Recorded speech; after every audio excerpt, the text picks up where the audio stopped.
آج میں آپ کو بتانے والی ہوں حضرت یوسف علیہ السلام کا واقعہ۔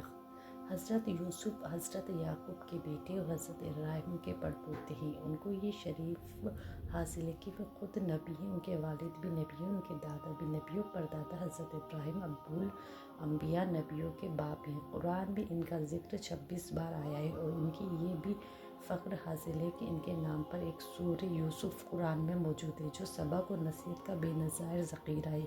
اس لیے قرآن عزیز میں حضرت یوسف کے واقعے کو احسان القصص کہا گیا ہے۔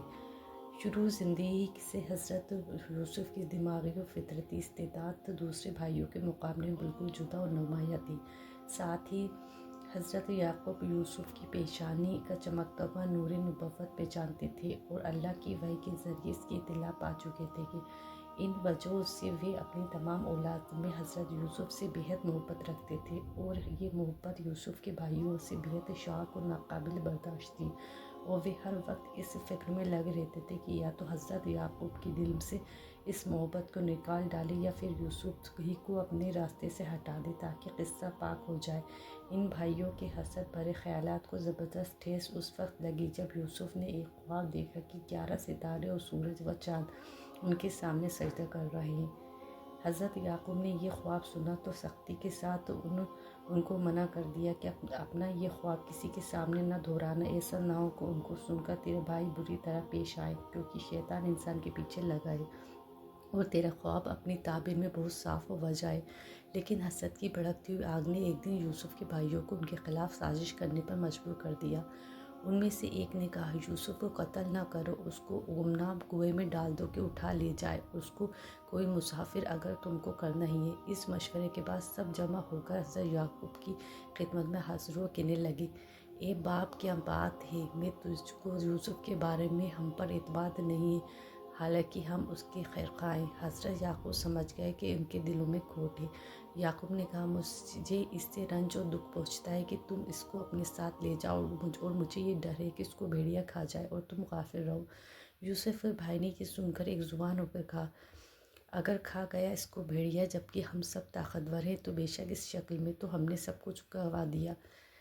غرض یوسف کے بھائی یوسف کو سیر کرانے کے بہانے لے گئے اور مشورے کے مطابق اس کو ایک ایسے کنویں میں ڈال دیا جس میں پانی نہ تھا اور مدت میں سوکھا پڑا تھا، اور واپسی میں اس کی قمیص کو کسی جانور کے خون میں تر کر کے روتے ہوئے حضرت یعقوب کے پاس آ کہنے لگے، اے باپ، اگرچہ ہم اپنی سچائی کا کتنا ہی یقین دلائیں مگر تم کو ہرگز یقین نہ آئے گا کہ ہم دوڑ میں ایک دوسرے سے آگے نکلنے میں لگے ہوئے تھے کہ اچانک یوسف کو بھیڑیا اٹھا کر لے گیا۔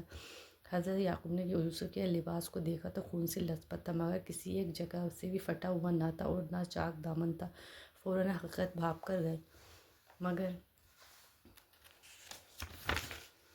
بھڑکنے، تنشین کرنے پر نفرت و حراست کا طریقہ اپنانے کے بجائے پیغمبرانہ علم و فراست کے ساتھ یہ بتا دیا کہ حقیقت چھپانے کی کوشش کے باوجود تم اسے چھپا نہ سکے۔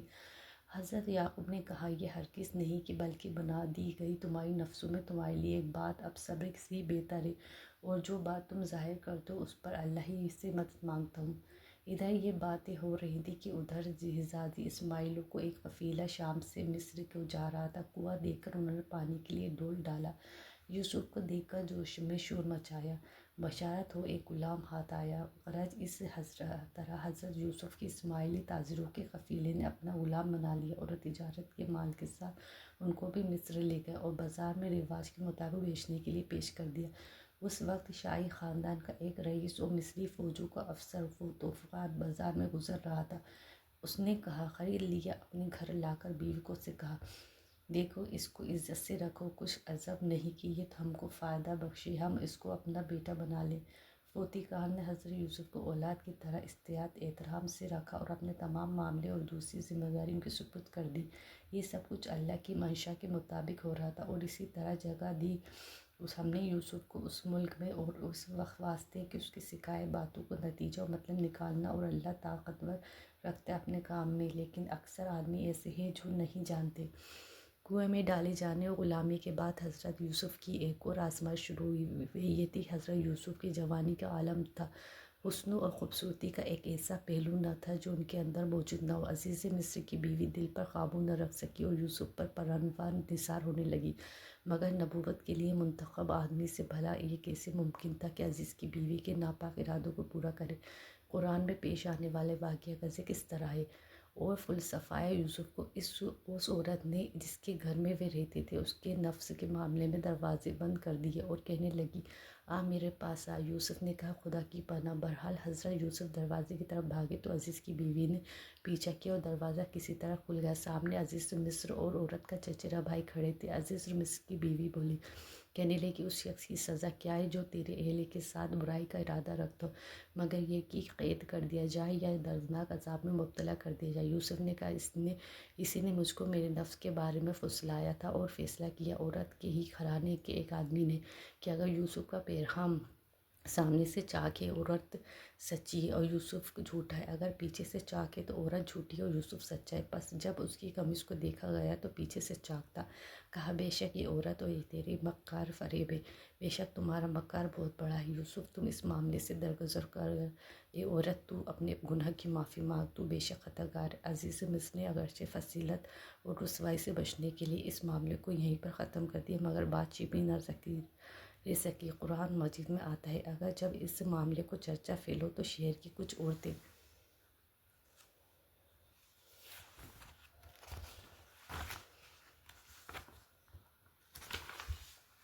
کہنے لگی، دیکھو عزیز کی بیوی اپنے غلام پر ڈورے ڈالنے لگی، اسے رجھا رہے، وہ اس کی چاہت میں دل ہار گئی، مگر ہمارے خواب میں تو یہ خلی ہی پتہ چلے، نیند میں پڑ گئی۔ بس اب عزیز کی بیوی نے اس عورتوں کے مکر کو سنا تو ان کو بلا بھیجا اور ان کے لیے منصتیں تیار کری، دستور کے مطابق ہر ایک کو ایک ایک چھری پیش کر دی۔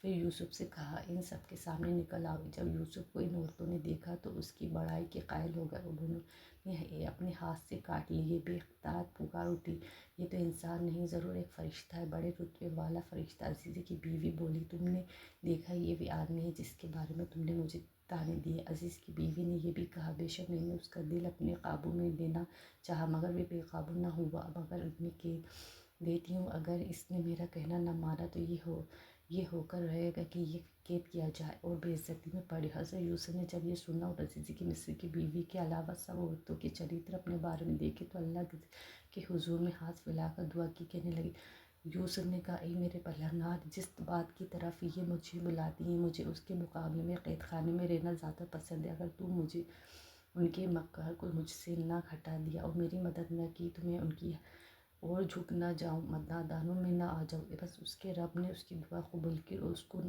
ان کا مکر ہٹا دیا، اور بے شک وہ سننے والا بڑا مہربان ہے۔